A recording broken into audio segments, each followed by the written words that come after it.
She was caught doing something unbelievable at Christmas. Then the CEO whispered, "Do that. With me." She thought no one was watching.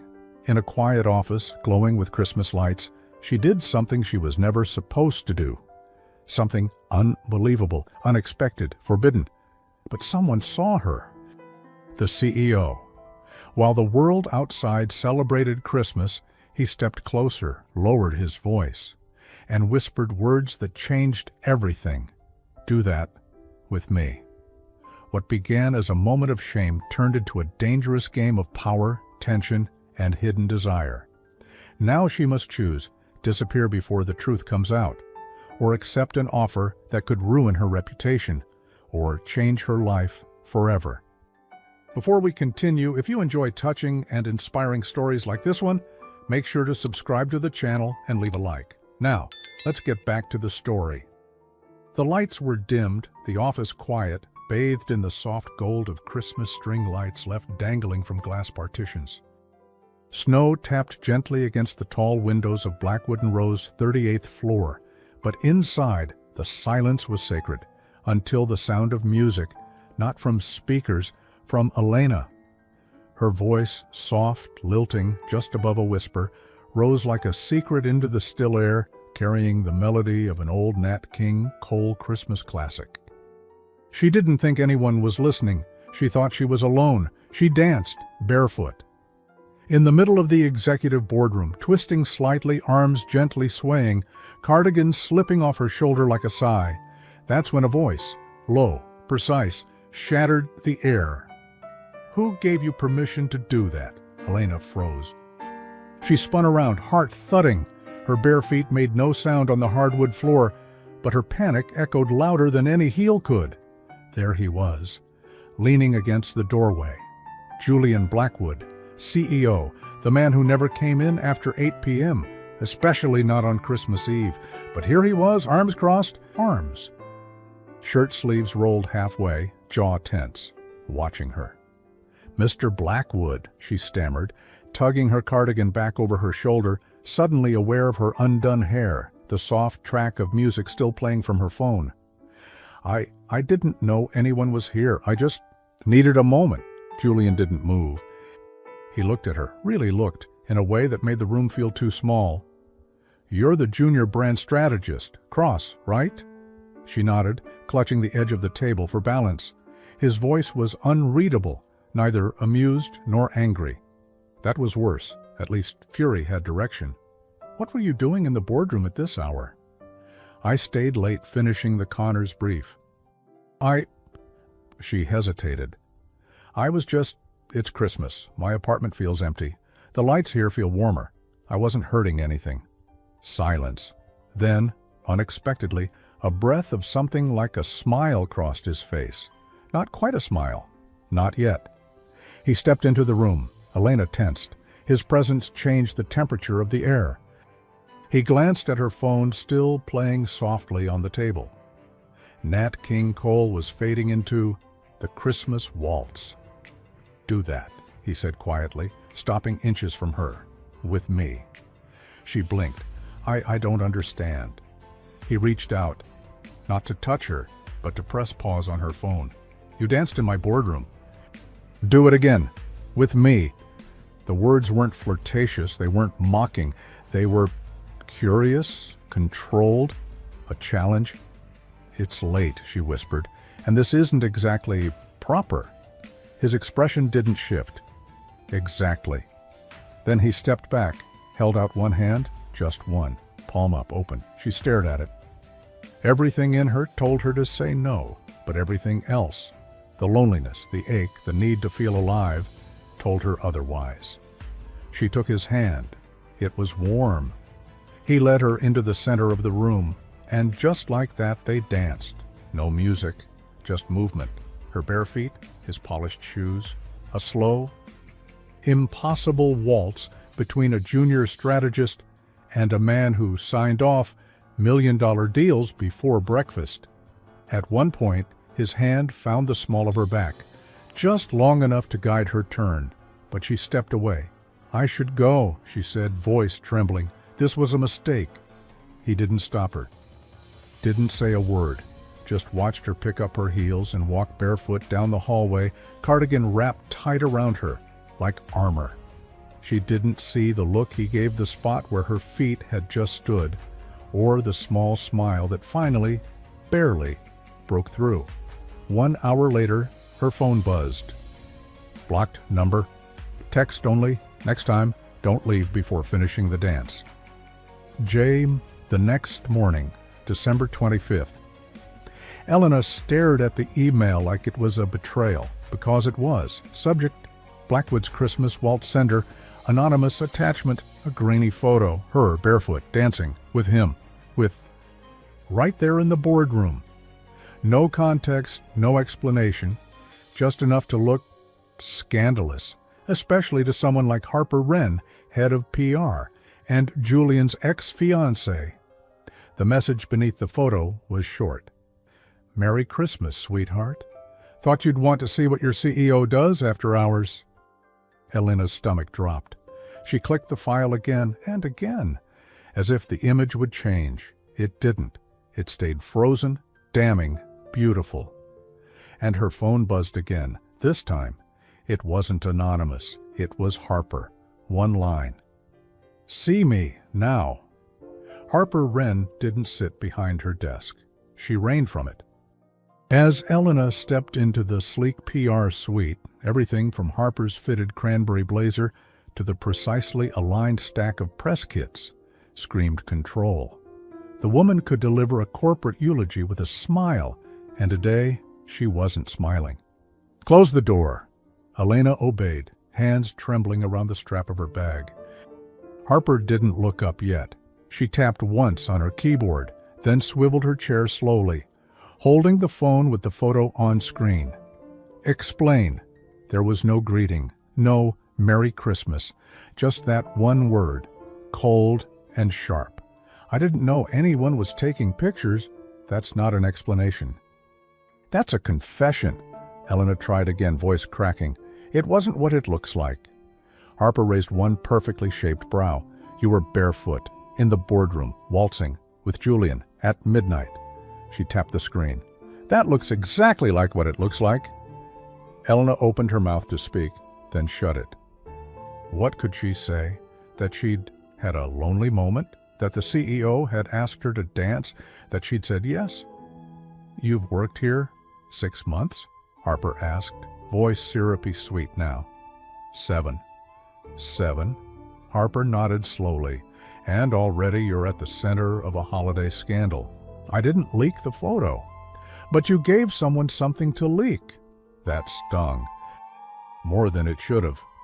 Elena blinked hard. Harper folded her arms.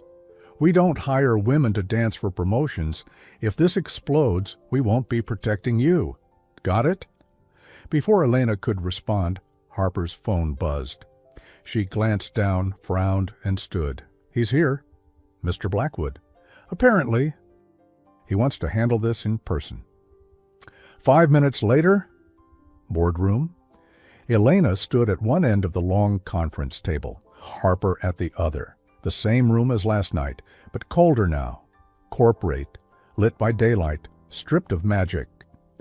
Julian Blackwood entered, expression unreadable. The door clicked shut behind him. He took in the room, the tension, the phone with the photo still glowing on the table. Then his gaze moved, slowly, deliberately, to Elena. You leaked this? He asked, voice quiet but firm. No. Did you take the photo? No, sir, Harper interrupted. But the behavior. Julian held up a hand. Harper stopped. He stepped forward, eyes still on Elena. Did I make you uncomfortable last night?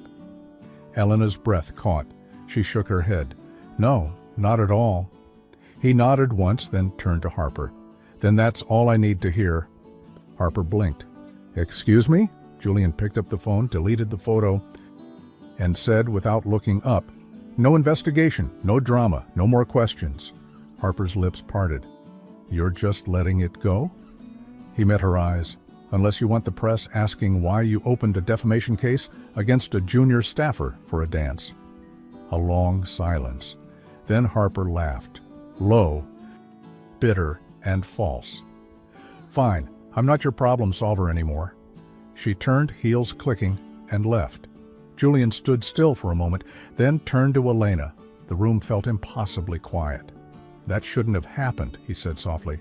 "Not the dance, the photo." She searched his face. "But the dance?" He paused. "That too." Ouch. He ran a hand through his hair. It was the first time he looked human. "You were right to walk away. I should have let you." She nodded slowly, biting the inside of her cheek. "I'll hand off the Connors project," she said quietly. "I know you won't want me near anything high profile." He hesitated. "Why would you think that?" "Because of this." She gestured vaguely to the phone, the air, the weight of it all, but Julian shook his head. "You're not being punished, Elena." A pause. Then he reached into his coat pocket and placed something on the table between them, a Christmas ornament. Simple. Glass, frosted with snowflakes. "You left this on the floor last night." She blinked. It was hers. It had fallen from her bag when she dropped it on the floor. She recognized it instantly. Her fingers trembled as she picked it up. "You kept this?" "It looked important." "It is." Their eyes met. And for a moment, neither moved. Then he broke it. "There's a coffee cart downstairs. Meet me in 10? She stared. "Why?" His voice softened. "Because we danced, and now we need to talk like real people." 10 minutes later, coffee cart lobby. It smelled like cinnamon and fresh espresso. The barista smiled nervously. She recognized Julian Blackwood. Who didn't? He ordered black coffee. Elena asked for peppermint mocha. They sat on a bench near the tall tree in the lobby, lights twinkling. He took off his jacket, placed it beside her like a shield. "No one's watching," he said, as if reading her thoughts. "You're safe," she sipped. "You really think I'm not going to be known as the barefoot boardroom girl now?" His lips twitched. "You're assuming anyone thinks that's a bad thing." She gave him a look. He leaned back. "I don't think you were trying to seduce anyone. I think you were trying to feel less alone." That hit too close. She looked down at her coffee. "What about you?" she asked. "Why did you stay so late?" He didn't answer right away. Then he said simply, "Same reason." Their cups sat side by side. The heat between them wasn't scandal now. It was understanding. And maybe something else. But before Elena could respond, Julian's phone buzzed. He read the message, face going cold. Then he stood. "I need to go upstairs. There's been another leak." She stood too. "Was it me again?" He shook his head. "No, this one's about me." "What is it?" He paused, like deciding whether to protect her or tell her the truth. Then he looked her in the eyes. "My engagement." "To Harper?" "Apparently, someone just leaked the real reason we broke it off." Elena didn't go back upstairs. Not yet. She stood in the lobby of Blackwood and Row, cradling the ornament in one hand, her now cold peppermint mocha in the other, watching the CEO disappear into the elevator with a face that looked a little too calm to be fine. Another leak, another scandal. This time, about him and Harper. She'd always assumed Julian and Harper had broken up for the usual rich people reasons. Distance, career, headlines that stopped printing their names side by side. But now there was something he hadn't said, and something Harper clearly hadn't forgiven. "Well, that didn't take long." The voice came from behind her. Elena turned, startled. It was Marissa, Harper's junior assistant. She always smelled like eucalyptus and quiet envy. Marissa stirred her coffee slowly, never breaking eye contact. "What's it like?" she asked casually. "To go from invisible to infamous in one barefoot twirl?" Elena didn't rise to it. "I'm not having this conversation," but Marissa smiled, sharp and sweet like peppermint bark with broken glass underneath. "You don't get it, do you?" she whispered. "You stepped into a war you don't even know exists." "There's no war. I danced. That's it." "Not to Harper." Elena blinked. "She's his ex." She's more than that. Marissa sipped her latte. She was his public peace treaty after what his family did, after what he did. A beat. You know nothing about what he left behind, Elena? Then she walked away, and for the second time that day, Elena felt her chest tighten with a question no one had asked out loud yet. What had Julian Blackwood left behind? Upstairs, CEO's suite. Julian stood in front of the wall of glass behind his desk. Phone in hand, expression unreadable. The article was live. Blackwood breakup. CEO called off engagement days after father's will revealed private family fortune dispute. Sources confirmed Julian Blackwood refused to inherit the controlling shares of Blackwood International unless terms of the will were changed, sparking a legal war with his stepmother and Harper Wren's family, whose media firm had previously partnered with the Blackwoods. Julian put the phone down. He already knew the rest. What the article didn't say, but everyone reading would assume, was that Harper had been part of the fallout, that she hadn't been chosen, that she'd been discarded in favor of his stubborn pride. But that wasn't the truth. He picked up the photo frame on his desk, one no one had touched in years. A younger Julian, his father, his half-brother. All of them smiling like they didn't know how fast things could fall apart. He set the frame down gently, then his assistant buzzed. "Mr. Blackwood? Ms. Cross is here to see you." CEO office. Later, Julian didn't expect Elena to speak first, but she did. "I think Harper's trying to destroy you, and I think she's using me to do it." Julian didn't deny it. He didn't even look surprised. "She's not the only one who wants me undone," he said calmly. "But yes, she's motivated." "Why?" Elena asked. "Because you broke her heart?" A pause. Then he looked her directly in the eyes. "No, because I didn't let her rewrite my father's legacy." He gestured toward a chair. She sat. "My father's will," he said, leaning back, "was complicated, let's just say. It prioritized appearances over people. Harper didn't mind that. I did." Elena nodded slowly. "You chose principle over partnership. I chose not to pretend." She looked around his office. It was beautiful, but sterile. No photos of family, no signs of celebration, just clean lines and cold surfaces. "So now she's making sure you don't get to pretend at anything else." Julian let out a soft breath. "And you got caught in the crossfire." They were both quiet for a moment. Then Elena said gently, "I don't think this is going away on its own." "It won't." "Then, can I help?" Julian looked surprised. "You'd do that? After everything?"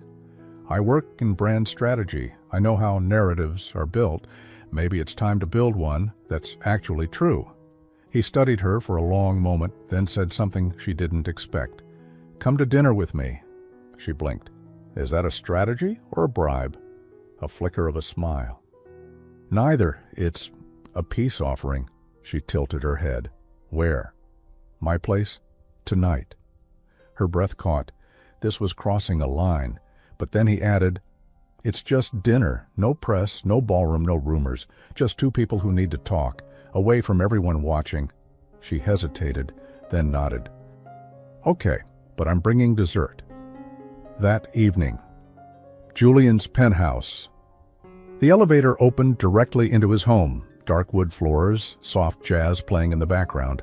A towering Christmas tree stood near the window, decorated in deep gold and burgundy. Elena stood awkwardly at the threshold, holding a small box of shortbread cookies wrapped with a red ribbon. Julian appeared from the kitchen in a soft gray sweater and jeans, looking entirely un-CEO-like for the first time. "You brought cookies?" he asked, amused. "Bribery, for reputation restoration." He smiled and took them, brushing her fingers lightly as he did. "Come in." The table was already set. Candles, 2 glasses, a bottle of wine breathing nearby. "You cooked?" he gestured. "Roasted chicken and 1 salad. Don't ask how many times I had to Google blanching." They sat, they ate, and for a while, There was silence, but not uncomfortable, warm. Familiar. She told him about her mom, the ornament, the dance. He told her about the will, the pressure, the silence that came after walking away from his family's name. "Do you miss it?" she asked. He looked at her. "No, but I miss not having to explain myself." She nodded. "People always think you're either innocent or guilty. No one thinks you're just surviving." Julian looked at her, long and hard. "I'm starting to think you're dangerous, Elena Cross." "Why?" "Because you see people, that's terrifying." Then came the pause. That silence before something shifts. He leaned closer, not too close, but enough to ask quietly, "If this gets worse, are you ready for people to say things about us?" Her heart skipped. "They already are." "But not true things." She held his gaze. "Maybe they will be." And just like that, the next leak hit the press. But this time, Julian leaked it himself, a photo. The two of them sitting in his penthouse, mid-laughter. Cookies on the table, chicken half-eaten, no touch, no scandal, just undeniable humanity. The caption? "Happy holidays, no comments, no shame, just clarity." The backlash was instant. It wasn't loud, it wasn't angry, it was quiet, corporate, which was worse. Monday morning at Blackwooden Road didn't come with shouting. It came with closed doors, whispered glances, and inboxes full of things not said. Elena sat at her desk, head low, mouse unmoving, while an email from legal blinked unread. "Please confirm your availability for a clarity conversation regarding your relationship with executive leadership." Not a reprimand. Not a warning. Just a reminder that her name, now linked to his, came with consequences. And coffee breaks now came with silence. The copywriter who used to save her muffins didn't say good morning. The IT guy stopped asking about her playlists. Even the receptionist, once chatty, looked through her like she was glass. Because she wasn't just Elena anymore, she was that girl, the one who danced, the one who dined, the one who didn't belong but got invited in anyway. That afternoon, she took the service elevator to the 37th floor cafe, the one no one in her department used. She needed air and peppermint tea. She carried her cup to a window table. That's when she saw Harper, sitting 2 tables over, with her back straight and her voice lowered, but not low enough. "She's not even qualified. You think this is about love? Please, she's a storyline, a disposable one." The woman across from Harper murmured something. Harper scoffed. Girls like her always make the same mistake. They think a moment means a future. Elena stood. She could have left. Should have. But her feet walked before her brain had time to protest. She stopped right at their table, eyes calm. "If you have something to say to me, say it directly." Harper didn't flinch. She didn't even look embarrassed. She just smiled. "I was wondering how long it would take you to start believing you belong upstairs." Elena kept her voice steady. "I'm not upstairs. I'm here, doing my job." "And what is your job now, Elena?" Harper's tone was silk, soaked in ice. "Strategy or seduction." The air went still. Even Harper's friend looked uncomfortable now, but Harper didn't blink. "You're the kind of girl they don't forgive," she said softly. "Not in this world. They let you in just long enough to burn you out. And when you're gone, they rewrite the story without you." Elena opened her mouth, then stopped. Then, because there it was, the truth Harper had wielded like a dagger wrapped in pearls, not a threat, a prediction. That night, Julian called. She didn't answer. Then he knocked, in person. She opened the door, and the look on his face said he already knew. She said something. Elena nodded. "She's not wrong." He stepped inside. "She's not right. You're safe, Julian. You're rich, respected, a Blackwood. And you think that protects me? It doesn't hurt you the way it hurts me." Silence. Then, without a word, he walked over to her small bookshelf. He ran his fingers across the titles. Branding, memoirs, marketing strategy, and one worn old book with a green spine. "Jane Eyre?" he asked. She shrugged. "It was my mother's." He opened it. A note fell out, handwritten, "For my Elena. Remember, dignity isn't how others treat you. It's how you hold yourself when they don't." He held it out to her. "You forgot this." Tears stung her eyes before she could stop them. She didn't speak. He didn't push, just reached for her hand. And for a while, they stood in silence. Just that. Two people in a small apartment where nothing was fancy, but everything was real. The next morning, Elena didn't hide. She walked into work, held her head high, wore the same cream sweater she wore the night of the dance, washed and pressed, but still hers. She passed Harper, didn't look down, didn't look away, and sat at her desk like she belonged there, because she did. That day something shifted. One of the interns, a quiet girl with a lavender notebook, slipped a Post-it onto her desk when no one was looking. "You're my favorite person in the office. Also, I dance when no one's looking too." Elena smiled. That was her micro-victory. Tiny, honest, gold.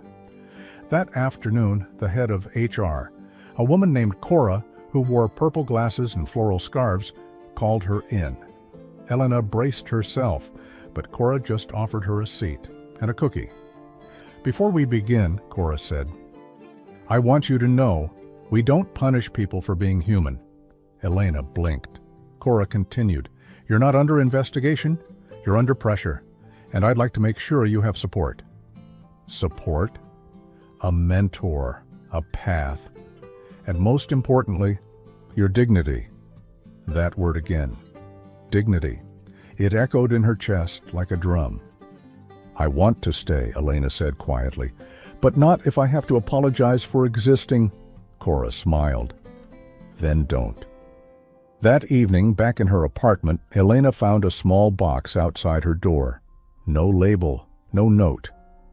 Inside, a velvet ribbon, wrapped around the ornament, now restored, polished, and hanging from a delicate gold stand.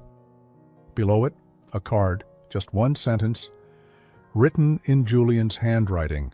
"I can't rewrite the past, but I can choose who I fight for now."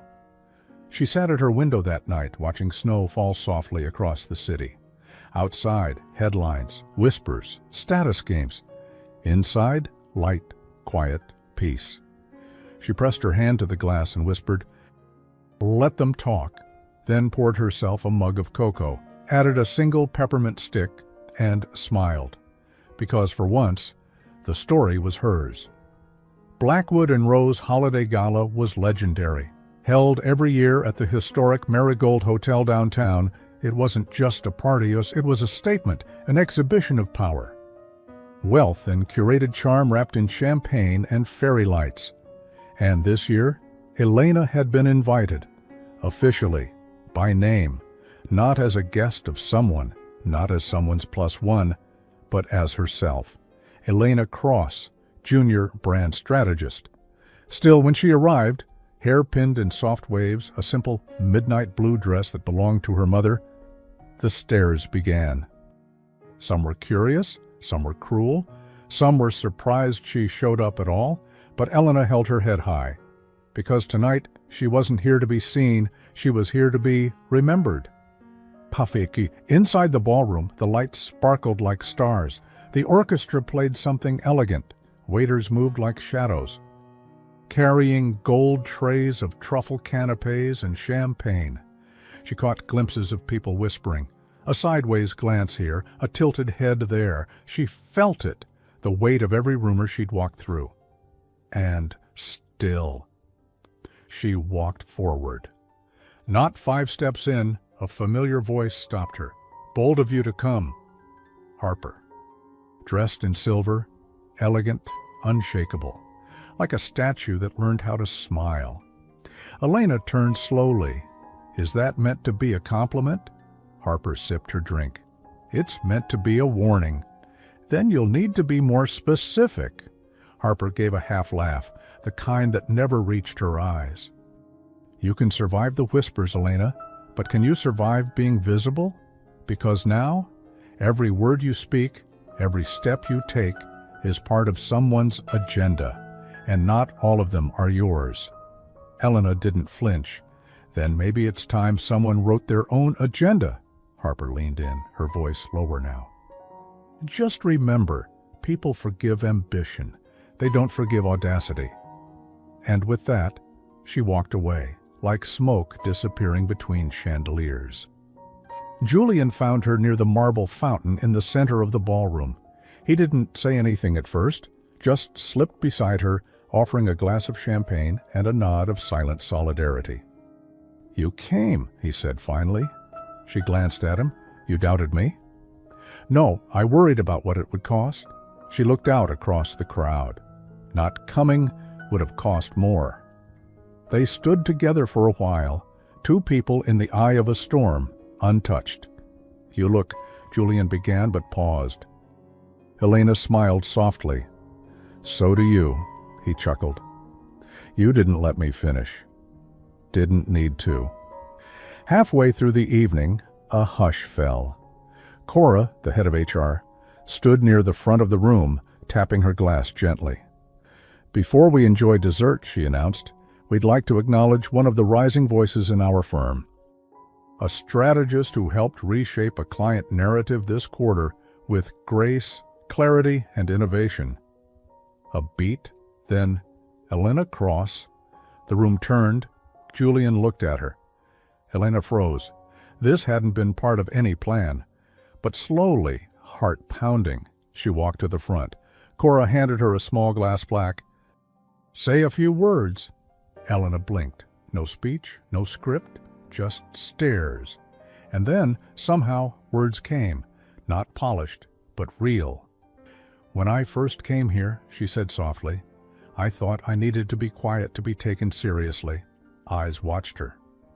"But I've learned something these past weeks. Silence protects no one. Not dignity, not dreams, not the people who need to see someone stand up and speak when it's easier to stay safe." She exhaled. "I may not be the loudest voice, or the most liked, but tonight I'm grateful to be heard." And that was it. A breath, a pause. Then, softly, slowly, applause. Not thunderous, but true. Julian's hands were the first to come together, and the last to stop. Later, Elena slipped away to a quieter room upstairs. A library, dark wood, velvet chairs, dimmed lights. She sat near the window, letting the calm settle around her like a coat. Julian found her there, again. This time, no champagne, just 2 cups of black coffee, and 1 ginger biscuit. "For the strategist of the year," he said, handing it over. She laughed. "It wasn't an award." "Felt like one." He sat beside her. They sipped, listened, watched the snow drift past the window. "I was wrong," he said quietly. She looked at him. "About what?" "Thinking this would pass, that we could control the narrative from behind closed doors." He turned to her. "You didn't need protection, you needed space, to be heard. And you took it." She blinked, touched. "You gave me that space." A beat. "No," he said. "You claimed it. I just watched." Then he reached into his pocket. Not a ring, not jewelry, something smaller. He handed her a folded paper, a photo of the dance, the original, not leaked, not grainy, but clear, elegant, frozen in time. A man and a woman, barefoot and bold, in a world that wasn't meant for either of them to be vulnerable. "This was sent to me anonymously weeks ago," Julian said. "But it was never meant to humiliate. Look at it." She did, and saw it. Not scandal, but stillness, peace, connection. "You kept it?" He nodded. "Not because of what we did, but because of what it meant." She folded the photo gently, slipped it into her purse, then leaned her head against his shoulder. "I'm not afraid anymore." Julian looked down at her, quietly. "Neither am I." The next morning, Elena opened her inbox expecting congratulations, or maybe at least one kind word from the dozens who applauded her speech. Instead, she found silence. No emails, no pings, Not even the usual chain about missing lunch containers in the shared fridge. Except one message. From Harper Wren. Subject line, "You forgot something." No text in the body, just an attachment. Another photo, this one from months ago. Julian and Harper, side by side, on a red carpet. Hands lightly touching, eyes soft, comfortable. The timestamp mattered. 3 weeks before the leak about his father's will. And 4 weeks before the night, Julian asked Elena to dance. She stared at it. Her stomach sank, not because of jealousy, but because Harper knew exactly what she was doing. This wasn't about the past. It was about doubt, and Harper had just planted a seed. By noon, the doubt had grown roots. Elena stared at the photo again. They looked good together, powerful, natural, elegant in a way she had never tried to be. Julian was a man who moved through rooms with intention. So was Harper. Elena still felt like someone trying not to trip on the carpet. She slipped away to the rooftop terrace, quiet. Cold, but free of eyes. A paper coffee cup in hand. Her cardigan wrapped tightly around her shoulders. Now, that was when he showed up. But it wasn't Julian. It was Nathaniel Blackwood, Julian's younger half-brother. She recognized him from the press, sandy-haired, sharper features, a permanent smirk even when silent. And now he stood before her like a plot twist. "You're the girl who dances," he said, stepping closer. "Didn't expect you to be so real." Elena's grip tightened on her cup. "You looking for Julian?" "I was, but now I'm curious about you." She said nothing. He smiled, easy, handsome, charming. "You know, you're part of a very old story now, the woman who walked into the family business and broke the rules." "I didn't break anything." "Didn't you?" His voice was smooth, too smooth. "Because ever since you showed up, my brother's been making very un-Blackwood decisions." She raised an eyebrow. "I? Like choosing to fight for people instead of profits?" Nathaniel shrugged. "Call it what you want. But don't assume the world will clap for it." He took a step closer. "Julian has a habit of rescuing women who don't need saving, until they do." Elena's jaw clenched. "I don't need saving." He smiled again, this time colder. "Let's hope he remembers that when the board starts circling." And just like that, he walked away, leaving her standing in the wind, unsure if she'd just been warned or threatened. That evening, Julian showed up at her apartment again. This time, she didn't open the door right away. She let him knock twice. When she finally opened it, her expression was guarded. "We need to talk." He stepped inside, reading her face instantly. "What happened?" She handed him her phone. He looked at the photo Harper had sent. Paused, then looked up. "This again?" "Is it true?" she asked. "Yes," he said simply. "We were still photographed together after the breakup. For appearances. But that photo doesn't look like appearances." He ran a hand through his hair. "It wasn't romantic. It was complicated. But I haven't touched Harper in over a year, Elena." "You could have told me." "And said what? That I used to love a woman who now wants to ruin me?" She didn't answer. He stepped closer. "I'm not hiding her, but I'm not defending her either. She's playing a long game, and now you're a target." "I already knew that." Julian's eyes softened. "Then why are you shaking?" Only then did she realize. Her hands were trembling, not from anger, from fear, fear of what this could do to her reputation, to her career, to them. Julian sat down on her sofa, the same one where she once cried alone on Christmas Eve. He looked around. "This place," he said, "feels like something real." She sat beside him. "Because it is. Everything here was earned." He reached out and took her hand gently. "Then let me earn something too." She looked at him, uncertain. "What do you mean?" He reached into his jacket pocket. Not a ring, a letter, stamped, sealed, addressed to the board of directors. "It's a formal declaration," he said, "about our relationship, transparent, ethical. with a signed statement from legal confirming no favoritism or policy violations. She blinked, stunned. You did this to protect us both. Her heart thudded. Why? His eyes didn't waver. Because if I'm going to fall for you, Elena Cross, I want it to be clean, brave, and true. She stared at him and whispered, You already have. The next morning, the news hit the company intranet. Julian Blackwood, CEO, issues formal relationship disclosure to uphold transparency amid recent PR speculation. No rules were broken, no favors exchanged. We stand behind honesty and dignity. Attached, a photo, not a tabloid leak, but the original dance photo, official, framed, approved. Next to it, one line, sometimes a story begins when you stop hiding it. Harper saw the post while drinking her morning espresso. She didn't throw the cup, didn't curse, just smiled, brittle, tight like glass ready to crack. Nathaniel entered her office moments later. Did you see? He asked. I did. He tilted his head. Still think you can win this? Harper looked at the screen, eyes narrowing. He made it official. Now I will too. Official? I'm leaking the inheritance terms. Nathaniel paused.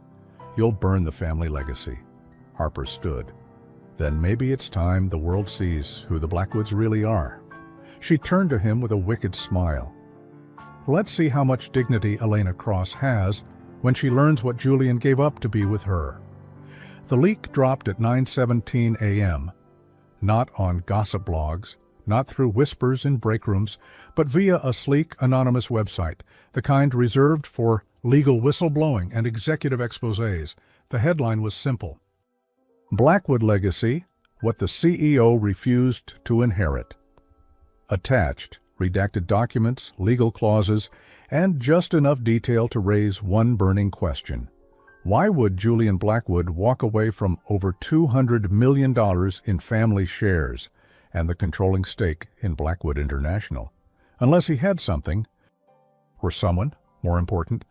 The answer hovered between the lines. The someone had a name, Elena Cross. By 10 a.m., the office buzzed with restrained chaos, not panic, not yet, but tension. Like everyone was bracing for a storm they couldn't see but felt coming. Elena sat at her desk, staring at the screen, reading the leaked documents once, twice, 3 times. Julian hadn't just rejected wealth. He'd severed legal ties, removed his name from family trusts, and declined a seat on the global board. He didn't do it for headlines. He did it quietly, without telling her, without ever using it to win her over. And now? Now it was public. Now people knew. And the question Harper had planted days ago came roaring back with claws. Did she really belong in his world, or had she just become the reason he left it? Julian found her in the same rooftop garden where his brother had ambushed her, only this time. She wasn't looking out. She was sitting on the bench, hands folded, eyes on the ground, still, quiet, wounded. He approached carefully. You saw it, he said softly. She nodded, not looking up. You really gave it all up? He didn't hesitate. Yes, her voice cracked. For me? A pause. Then he knelt in front of her, so she had to look him in the eyes. No, he said. Not for you. For me. She blinked, confused. He continued slowly, choosing each word with care. I walked away because my father's legacy was built on silence, control, power over people instead of with them. He reached for her hand. You didn't make me leave, Elena. You just made me brave enough to stop pretending I belonged there. She was quiet. He let her be. Then she whispered, But now people think I cost you everything. He gave a gentle smile. Then they're finally starting to understand what everything means. Downstairs, Harper was pacing, in her office, in heels, with fury pulsing behind every precise step. Nathaniel stood near the window, swirling a glass of still water like it was brandy. You did it, he said. It's everywhere. The board's furious. Harper didn't stop pacing. Good, let them simmer. And what if Julian survives this, too? She paused, turned, her voice low, sharp. Then I burn him clean. Nathaniel raised an eyebrow. And Elena? She's the match. Later that day, Elena was summoned. Boardroom, glass walls, long table, 10 seats filled, including HR, legal, finance, and 2 outside partners with eyes that had never looked her way until now. Julian was already seated, arms folded, calm but coiled. Harper entered last, and for once didn't take a seat. She stood near the screen. We're here to clarify the ethics and impact of the CEO's personal decisions, Harper began, specifically how a romantic entanglement has led to material damage to the Blackwood brand. Elena's stomach turned, but she held still. Harper clicked the remote. Slide 1, the inheritance clauses. Slide 2, a timeline of Julian's severance from Blackwood International. Slide 3, the viral photo of Julian and Elena dancing. The message was clear. Love had a price, and Elena was the receipt. Then Harper turned. So, she said sweetly, Miss Cross, tell us, did you know what he was giving up when you let him fall for you? Silence. Julian stood. Enough. But Eleanor raised a hand. She stood on her own. No panic, no tears, just calm, steady, ready. No, she said, I didn't know what he gave up because he never made it part of his pitch. She looked around the room. He didn't sell me his sacrifice. He didn't use it to justify anything. He let me in without needing to impress me. A beat. And I stayed because he made me feel like I didn't have to earn the right to exist in this space. She exhaled. You can judge me, you can question me, but don't mistake quiet for weakness or dignity for silence. She looked Harper directly in the eye. I don't need to be forgiven for being seen. The room was still. Julian looked at her like he'd never seen anything more beautiful in his life. Even the board didn't speak, not at first. Then Cora, from HR, stood. Thank you, Elena. That's all we needed to hear. Later, as the room cleared, Julian and Harper were the last 2 left. She didn't speak at first. Then, finally, you really gave it all up for that. Julian stared at her. No, I gave it up so I could stop being a version of myself you needed me to be. Harper tilted her head. You know they'll never see her as one of us. Then maybe us isn't the standard anymore. She gave a bitter smile.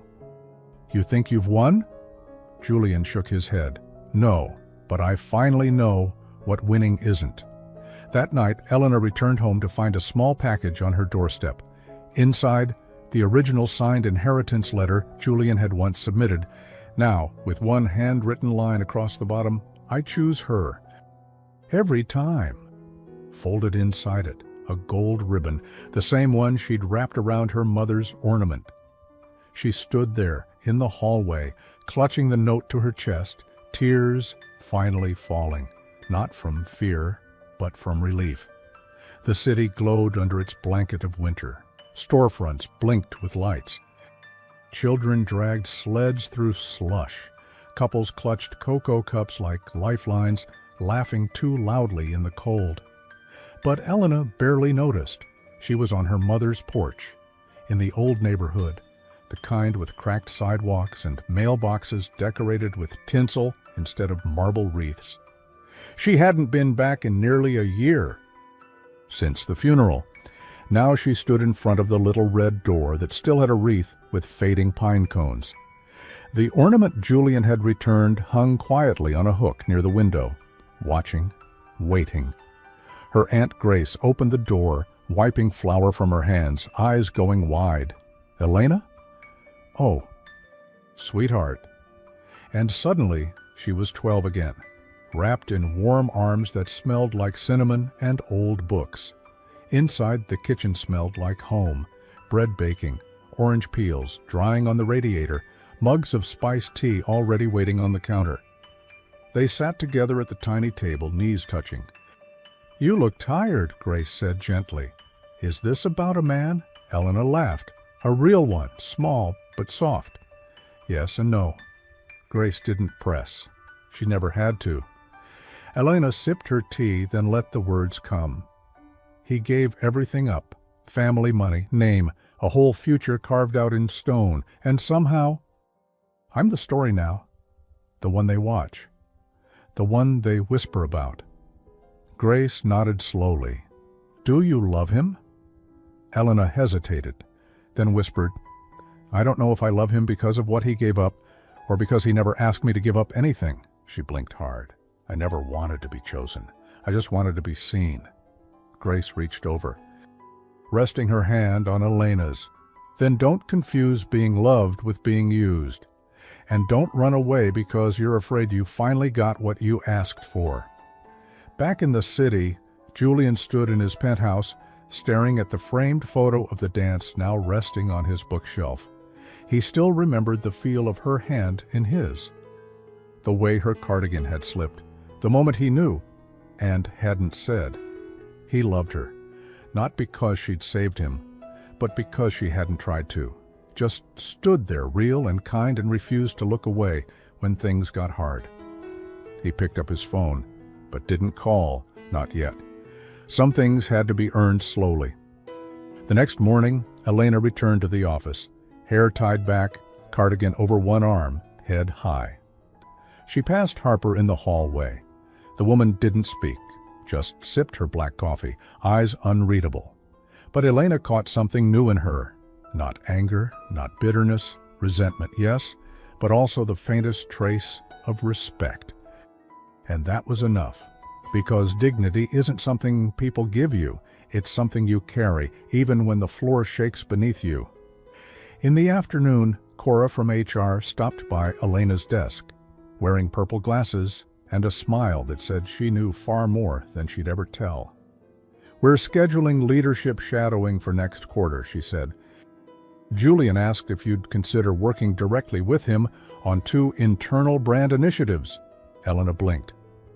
Wait, is that allowed? Cora smiled. It is now, full transparency. Ethics Board approved it this morning.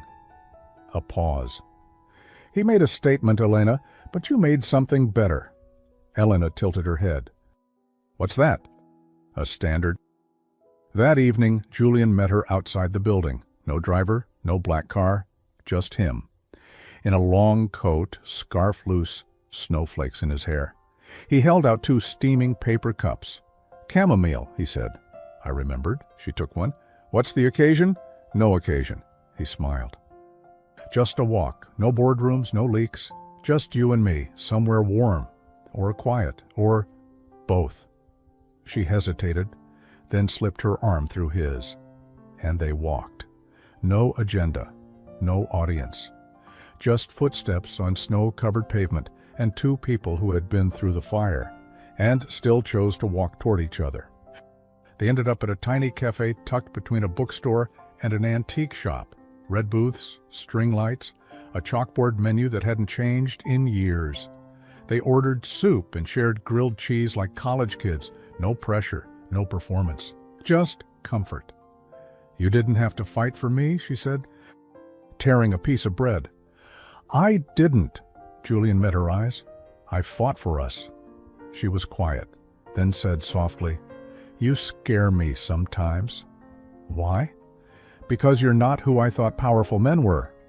He leaned back. And who did you think we were? Lonely, controlling, shaped like the world that built them. Julian nodded thoughtfully.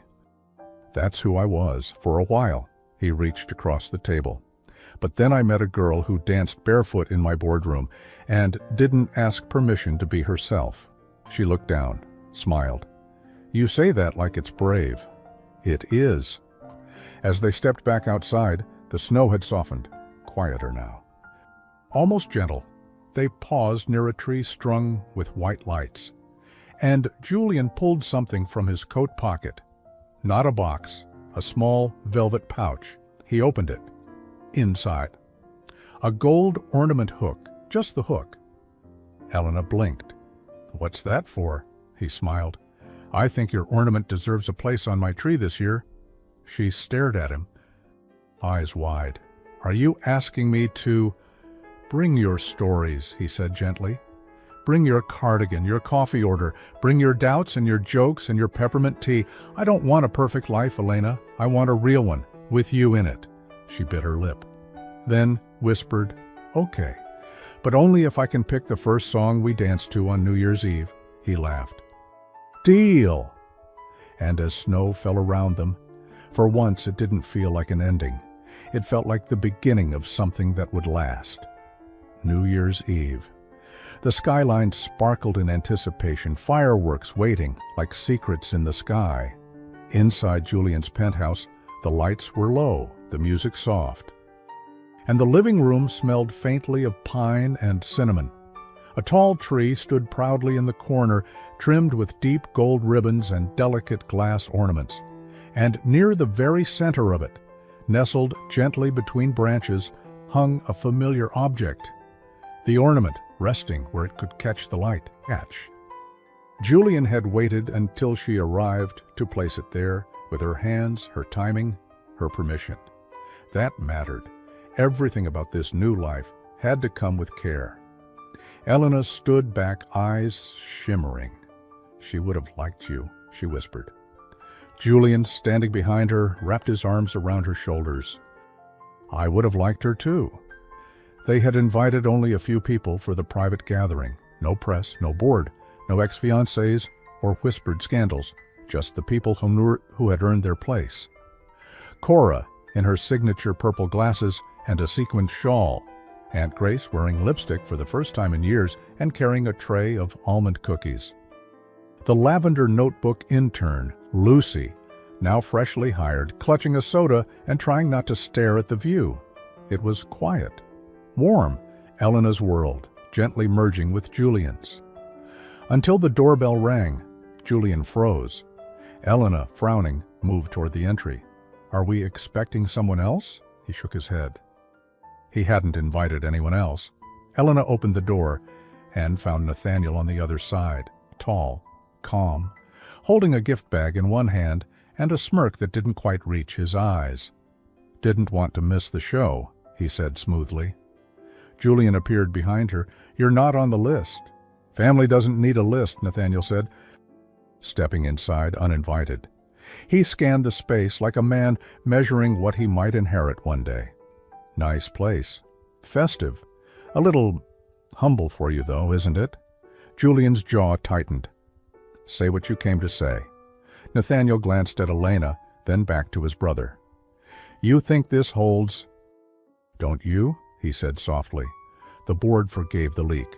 Harper lost the PR war, and now you get to start over with your little fairy tale." Elena's eyes narrowed. "It's not a fairy tale. It's earned." Nathaniel turned to her. "Is it? Or is it just temporary? Until people forget. Because trust me, Elena, this family doesn't forget. We wait." He took a step closer. "You're smart, elegant. I'll give you that, but you're not one of us. You weren't groomed for this world. You don't come with bulletproof history or a press kit full of charm." Julian stepped forward, voice low but firm. "That's enough." But Elena raised a hand. "No.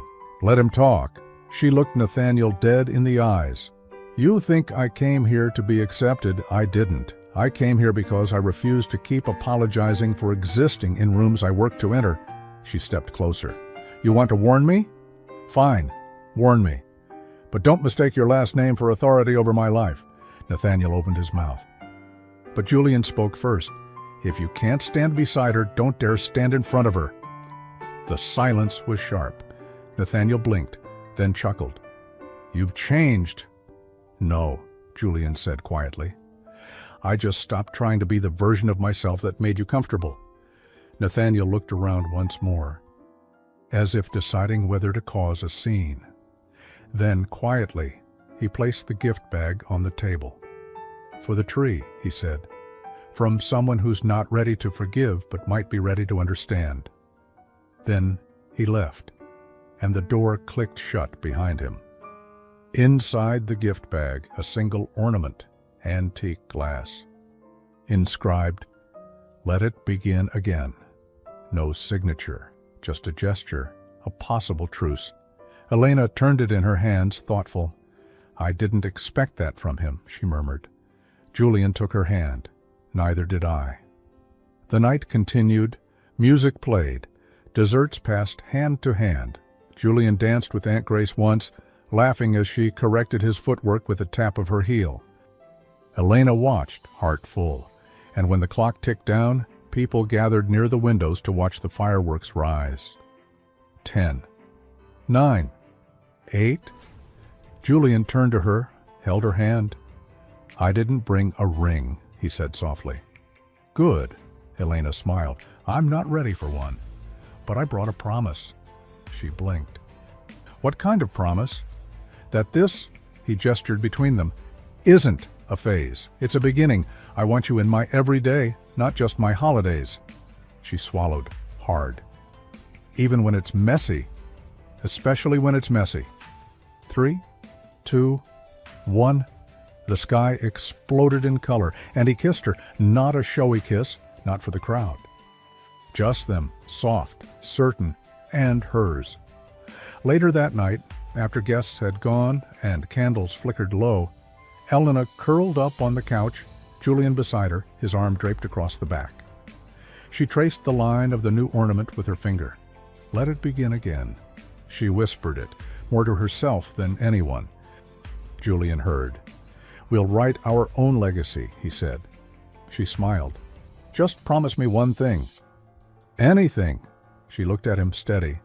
"That if one day this story gets rewritten, it's because we chose to, not because someone else did it for us." He leaned in, touched his forehead to hers. "Deal!"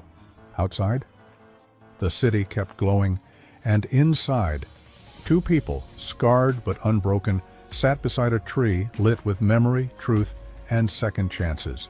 They hadn't won the world, but they'd earned each other. And that, finally, was enough. 2 weeks into the new year, the office of Blackwood & Rowe looked exactly the same.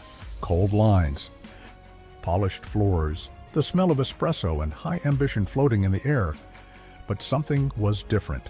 Elena Cross no longer avoided eye contact in the elevator. She didn't lower her voice in meetings or second-guess where she stood in a room. She had stopped shrinking, not because the whispers had disappeared. They hadn't. People still talked. They always would.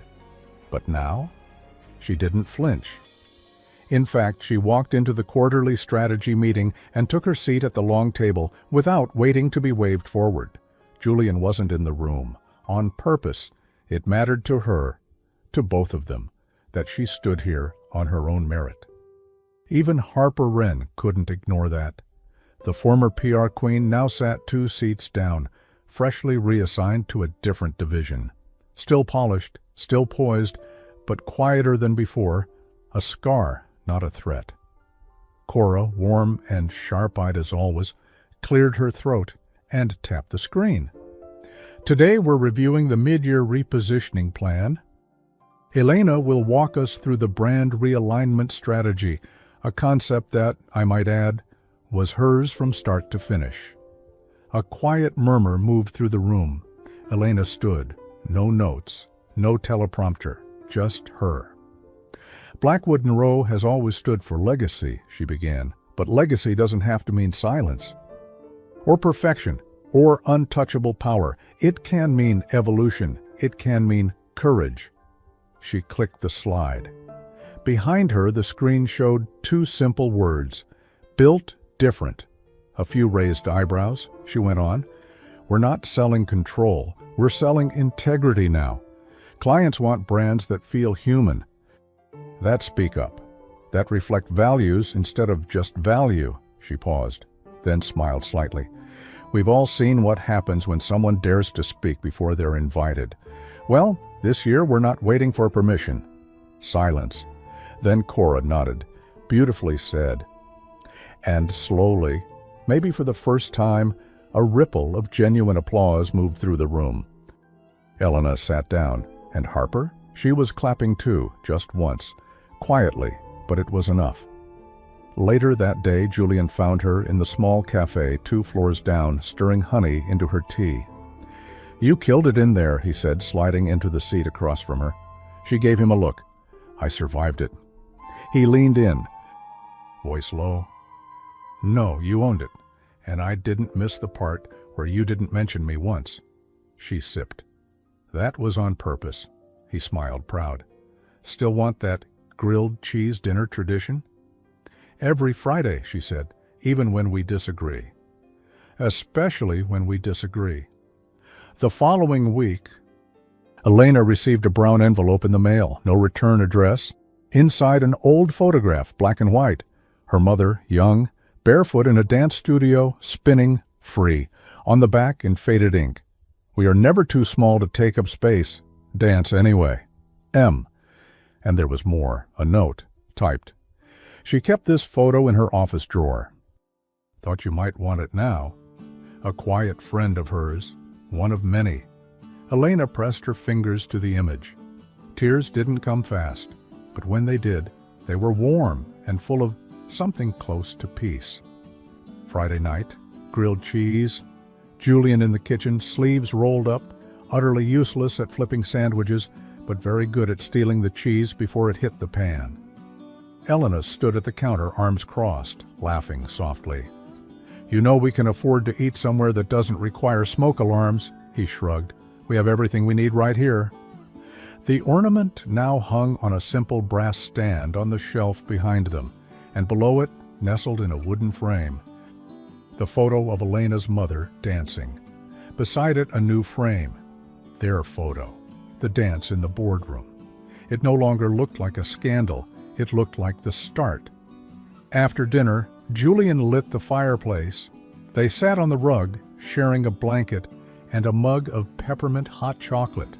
Elena leaned her head on his shoulder. We were never supposed to be a story, she murmured. Maybe not. But now we are. He looked at her. And are you okay with that? She nodded. Yes, because we didn't let anyone else write the ending. A long pause. Then Julian whispered, maybe one day, when we're ready, we can write a new beginning too. She tilted her head. Are you proposing something? He smirked. Eventually. Right now, I'm just asking if I can keep dancing with you, even when the music changes. Her smile was slow, certain. You can, just don't step on my feet.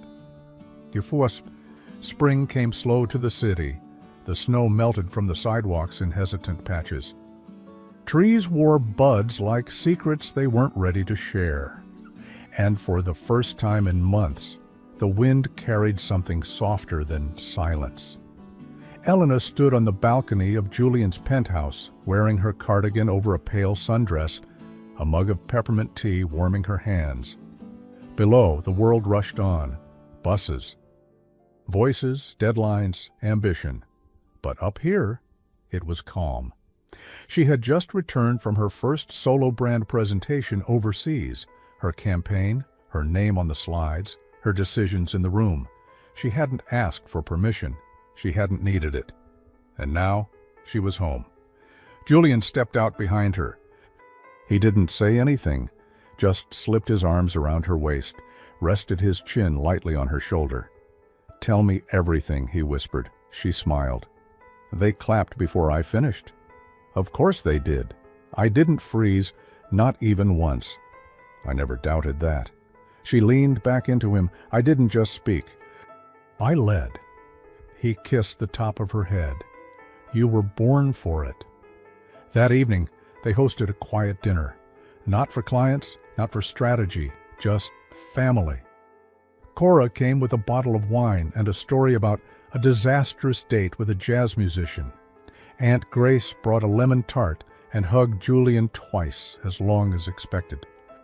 Lucy, the once timid intern, now proudly held her title as junior strategist and gifted Elena a hand-drawn bookmark of her barefoot dancing, crown and all. After dessert, someone put on music, and someone else, Julian, reached out a hand. Elena rolled her eyes. We agreed. No dancing after grilled cheese. He grinned. I lied. They swayed in the middle of the living room, surrounded by warmth and soft conversation and the clink of wine glasses. Elena rested her head on his chest. I never thought I'd feel like this again, she whispered. Safe, seen, chosen. but not for how I look in a photo. Julian kissed her temple. You weren't chosen. You created this. She looked up. Even the dancing? Especially the dancing. After everyone had gone and the apartment had settled into candlelight and quiet music, Julian turned to her with a seriousness that made her heart pause. He didn't kneel. He didn't hold a box. He just held her hands. You know I love you. She nodded. I love how you fight, how you think, how you drink peppermint tea when you're scared and still walk into the fire anyway. He took a breath. But I don't want to define you. I just want to walk beside you. If one day that means a ring, then let's find one together. If it means this, quiet nights, slow mornings, shared life, then that's enough too. Elena looked at him, chest tight, tears stinging her eyes.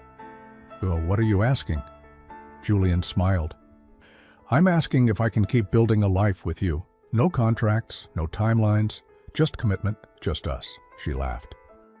Then nodded. Yes, yes to all of it. Months passed. Elena kept rising. Her brand work was being featured in national magazines. One client called her the new face of ethical influence. Another said, she builds trust the way others build walls. Julian kept building too, not just the company, but the culture around it, one that left room for people like Elena, people who spoke up, people who once danced alone, and quietly, behind the scenes, Elena became the example that interns pointed to and whispered, "That's who I want to be." That December, almost 1 year to the day, Blackwood and Rowe hosted another holiday gala. This time, Elena arrived through the front doors, not alone, not whispered about, but expected, admired. She wore a dress the color of frost, her hair down in soft waves. She walked with certainty, not arrogance. And when she entered the room, people turned, not to gossip, but to greet. Harper Wren stood across the ballroom. She raised a glass. Elena nodded. Not friends, but no longer enemies. Just two women who had learned, in different ways, how to survive being underestimated. Near the end of the night, Julian approached Elena by the tree in the corner of the ballroom, same place she'd stood last year. He handed her a small velvet box. She blinked. I thought we weren't doing boxes. Open it. Inside, a new ornament, gold, elegant, inscribed. The girl who danced anyway. Elena laughed, her throat catching. You kept calling me that. Because it's who you are. He gestured to the tree. Will you put it up? She smiled, and together. They hung it on the highest branch, right beside the old ornament, her mother's. That night, as they returned home, coats dusted with snow, hands warm around each other, Elena paused in the elevator looking at their reflection in the mirrored walls. She didn't look like a girl in over her head anymore. She looked like a woman who had survived the worst, spoken the truth, earned the room, and stayed soft through it all. She didn't belong to Julian. She didn't belong to Harper's stories or the board's permission. She belonged to herself. And he loved her for that. 1 year later, from the outside, the house was small, stone walls, pale and warm, windows framed with linen curtains, a garden full of lavender that swayed gently in the breeze. It wasn't a mansion. It wasn't a status symbol. It was a home. And on that spring morning, dressed in white ribbons and wildflowers, laughter and soft sunlight, it was also an altar. Elena stood on the old wooden porch, wearing a dress no one had chosen for her. It was light, fluid, with soft sleeves and a delicate satin ribbon tied at her waist. Her hair was loosely pinned in a low bun, with a few strands falling the way they always did. Stubborn, soft hers on her chest. Stitched into the fabric was a small golden hook, the one that once held her mother's ornament. Now it rested gently over her heart. Aunt Grace stood beside her, fussing with one last thread. You're not nervous, Grace said. Elena smiled. I was nervous the first day I interned at Blackwood and Rowe. Nervous the day I walked into that boardroom alone. nervous when I stayed silent, when they wanted me to scream. She exhaled, light and sure. But not today. Grace squeezed her hand. Then you're exactly where you're meant to be. The garden was simple. Only 18 guests. No photographers, no headlines. Just people who knew Elena's name before the scandal, before the dance. Lucy was there, no longer an intern, now leading her own creative team. Cora came, of course, in her signature purple glasses and a new floral scarf. And Julian, standing beneath a wooden arch covered in lavender and white roses, wearing a soft gray suit, no tie. In the pocket of his jacket, there was no fancy handkerchief, just a folded piece of paper. The handwritten note from Elena's mother, "Dance anyway." As Elena walked barefoot down the garden path toward him, yes, barefoot, there was no dramatic music, just the sound of the breeze. A few birds in the trees and the quiet breath of people who had witnessed every step that brought her here. Julian extended his hand. She took it. Firmly, freely, nothing was rushed, nothing had to be proved anymore. They stood side by side, surrounded by trust, no officiant. They had written their own vows and agreed to speak them only to each other. Julian went first. "You changed me." His voice wasn't trembling, it was steady, like him. "Not because you tried to, because you refused to disappear, even when I didn't deserve you to stay." He looked into her eyes. "I love how you speak. I love how you walk into every room like you're not asking for permission anymore. I love that you danced, even when you thought you were alone." He paused. "You were never alone." Elena blinked back tears, then spoke. "You didn't save me. You didn't give me a spotlight. You just never looked away. And that was enough." She held his hands tighter. "I don't need a fairy tale. I don't want a pedestal. I just want a life that's real and kind and slow. And you, always you." No one clapped. There wasn't a cue. But in the stillness, someone sniffled. Then everyone smiled. And that was more than enough. Julian leaned forward, not rushed. He kissed her gently, and just like that, they were married. Not because of a signature, because of a choice. That evening, they sat together on the back porch, not in gowns or suits, but in sweaters and bare feet, sharing a piece of lemon tart from Aunt Grace's tray. The air smelled like rosemary and warm wood. Inside, the fire crackled. On the mantel stood 3 ornaments. The original, still delicate, still whole. The gold one Julian had made, the girl who danced anyway, and a third one, glass with a quote etched in white script, "Built different, loved anyway." Elena leaned against Julian, warm mug in hand. "Do you remember what you said to me that night?" she asked. "Which night?" "Christmas Eve, after I danced, when I tried to run." Julian smiled. "I said, 'Don't leave before you finish the dance.'" She nodded, then whispered, "I didn't." He kissed her forehead. And they sat there quietly, married, home, together, not because the world had made space for them, but because they'd made it themselves. When the world tries to decide who you are, speak louder by living the truth. You don't need permission to take up space. You only need the courage to keep dancing. The end. What about you?